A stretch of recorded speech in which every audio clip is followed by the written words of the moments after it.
Hello and welcome to the latest episode of the Boardmasters with me, Chris Mullins. And me, Chris Reed. And tonight we will be doing our review of In Too Deep by Burnt Island Games, following on from our gameplay with Mr. Brown last week.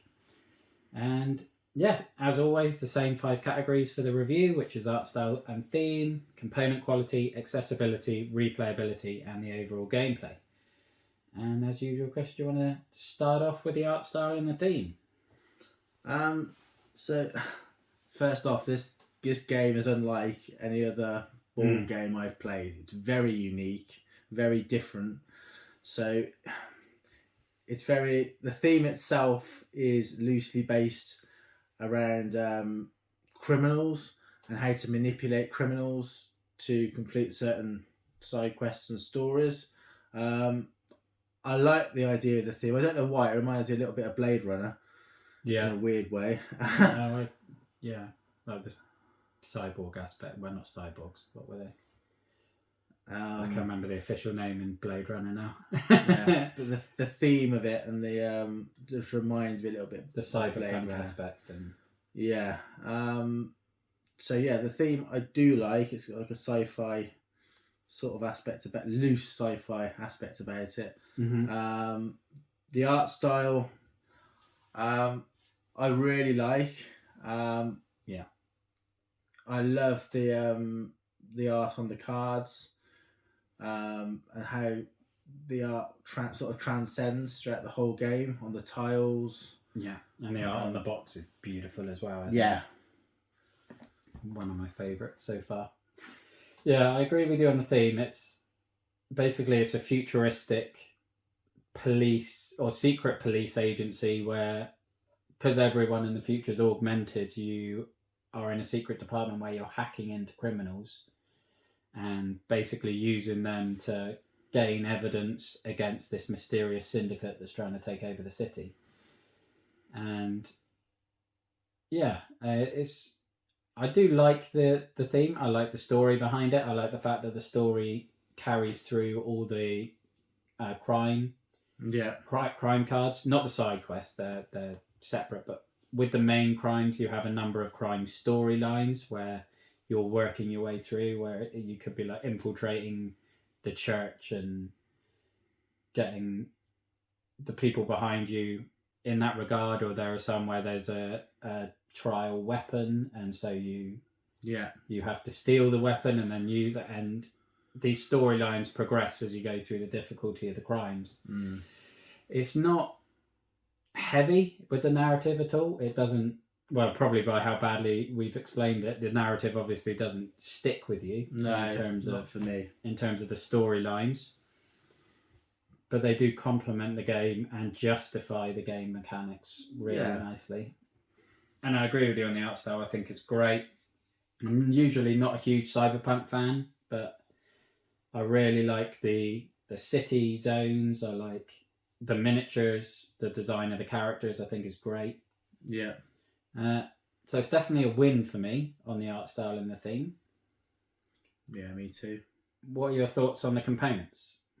I think the components.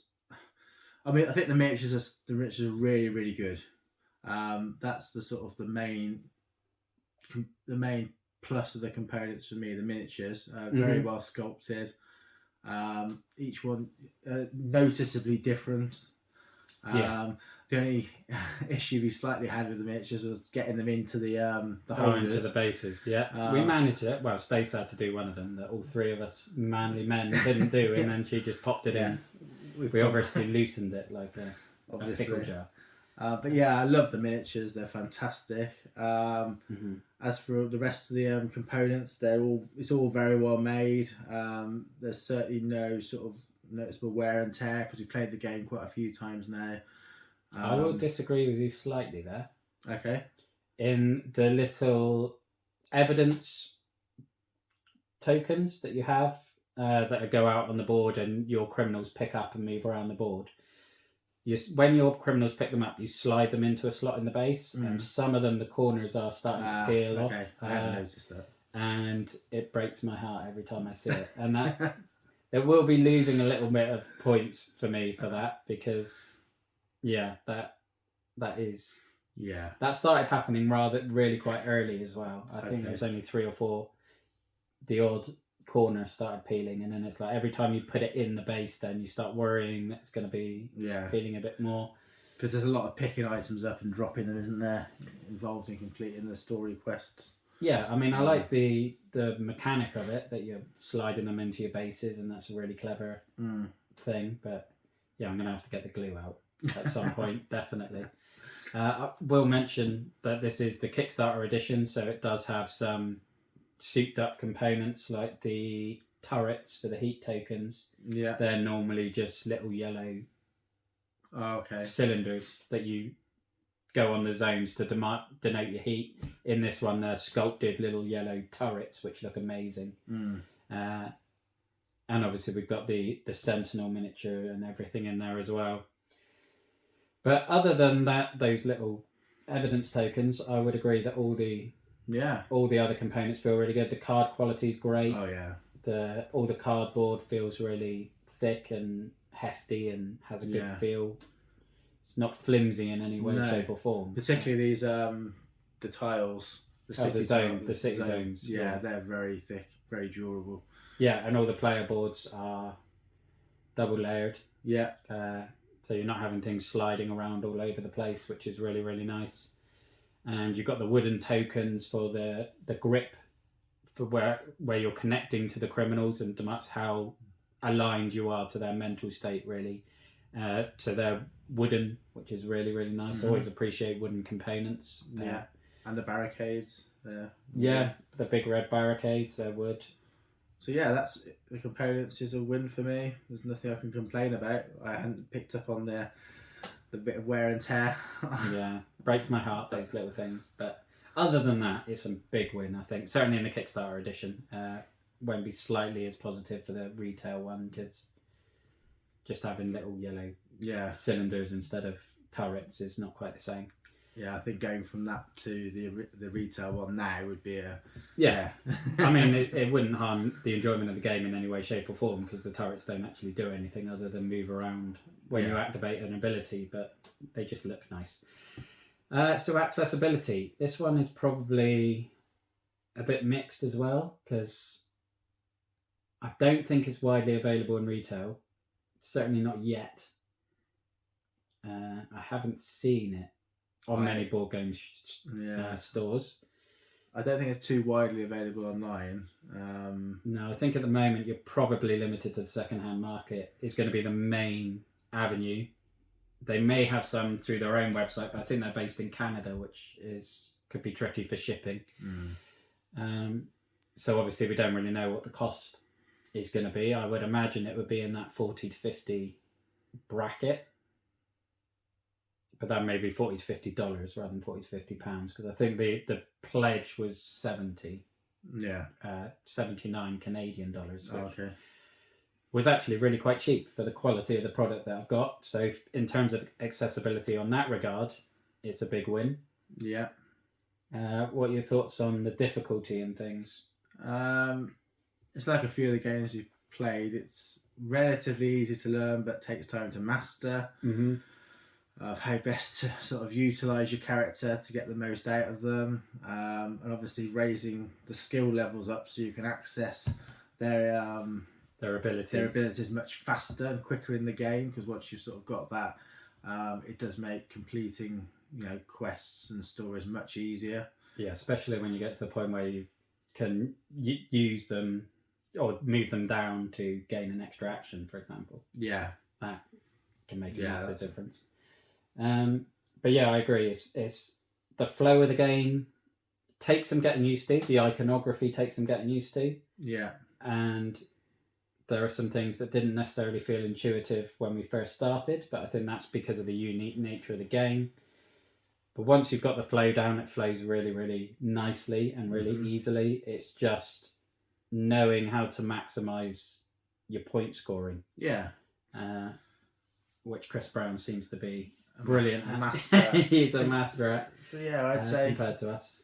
So I'd say it's relatively easy game to learn. Takes a bit of time to master, but it's when you've played it, half a dozen times like we have, you sort of, as a 2 and a 3 player, it starts to you start to see all the little advantages, if you like, that can be gained.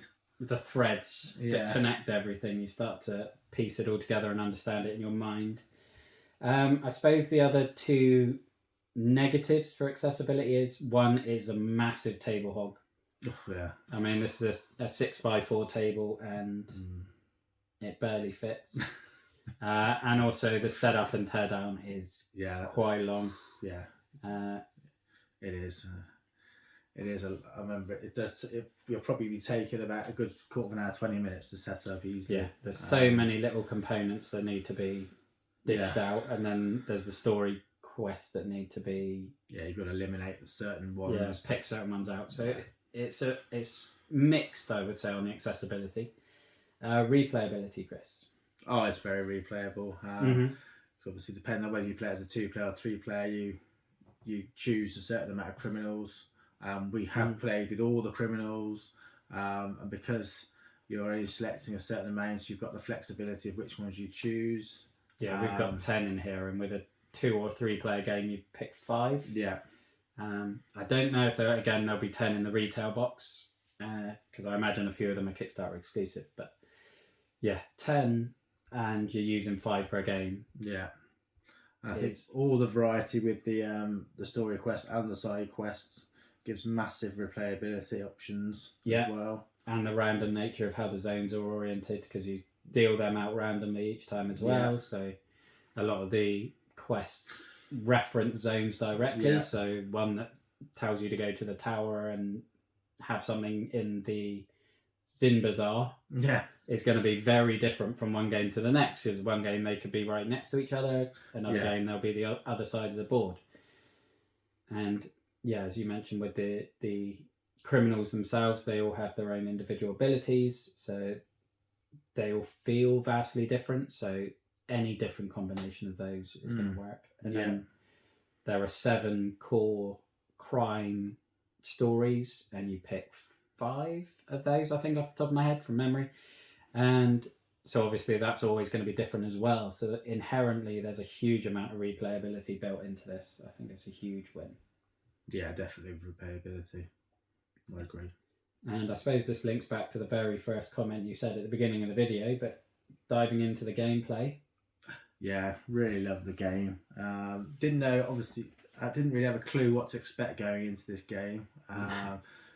Just love the mechanics of it, how dynamic it is, the gameplay, the diversity. Yeah, for me, the gameplay is the big winner out of all the categories. This, for me, is where it's going to score the most. Never played anything like this before. I think that's the key. So, yeah. It's so unique. And I think, looking back, it wasn't the most successful campaign for Burnt Island Games, and I think it probably was down to that. Because I had a pretty good grasp of the gameplay from the campaign, and I think Board Game Co. did a preview video of it. But then trying to explain it to you and Chris when the game was on its way was incredibly difficult. And to me, the only way I can think of it explaining it is it's basically like a reverse Cluedo on steroids. And in Cluedo, you're trying to work out if it's Colonel Mustard in the library with the wrench. Whereas in this one, you'll get a story a crime saying you must get Colonel Mustard in the library with the wrench. Yeah. And then you're manipulating it to get that crime. Yeah. Whilst at the same time, someone on the other side of the table has got Colonel Mustard in the conservatory with the revolver. Yeah. And you're constantly like fighting against each other to move these pieces, and you can plan ahead as much as you want, but the next person's go can completely decimate it. Especially as on a 3-player. Yeah. That's where probably really... even more so when you're dealing with 4 and 5. Yeah. 3 is the most we've played of that. Because it was very different to when Chris and I first played as a 2-player. It was, he's moving those items. I don't want him to move those because I need to have access those items for my character. But with 3, because you're having to wait that extra turn, it's even more time for someone to scupper you up. Yeah, planning. You can plan as much as you want, but it's no idea where everything's going to be sat when it comes to your go. No. which is part of the fun and the thinking on your feet. But I suppose with certain people that can lead to analysis paralysis if they take a while to come up with the best solution. You could potentially have some downtime there. Yeah. It's not something we've really encountered too much, but potentially if there's people in your group are prone to that could be an issue.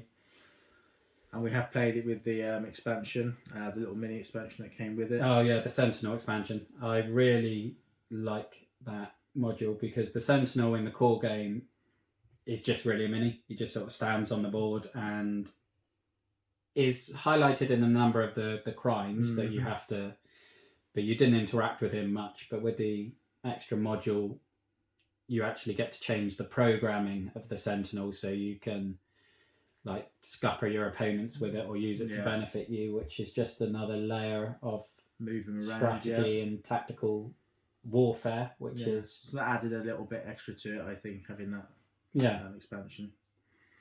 I think it's great without it, but I think it just adds a bit more.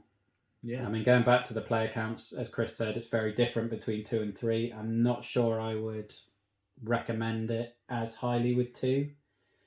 I enjoyed it, but it was better with a lot of the interesting dynamics and the interaction come from the 3 players, like stealing other people's criminals and things. Where when we played with 2, we found that we pretty much just stayed with the 2 criminals we had at the beginning, and rarely needed to sort of steal them from each other. Yeah. And the old dilemma battles.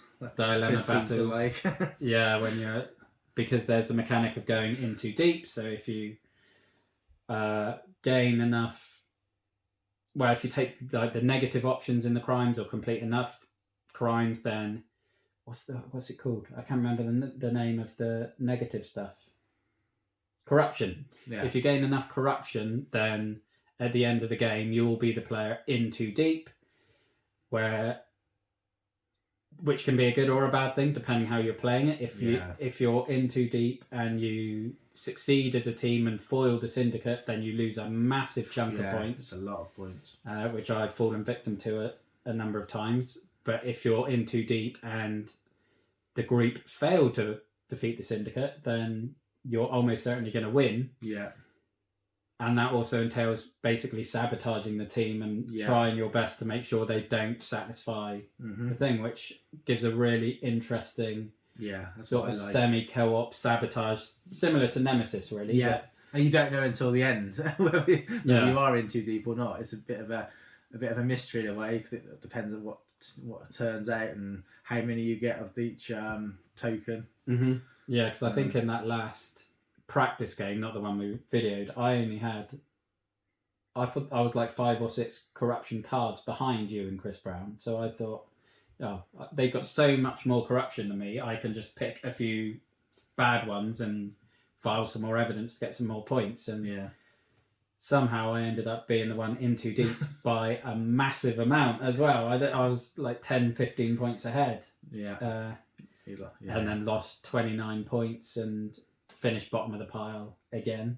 It's a massive loss. Too deep.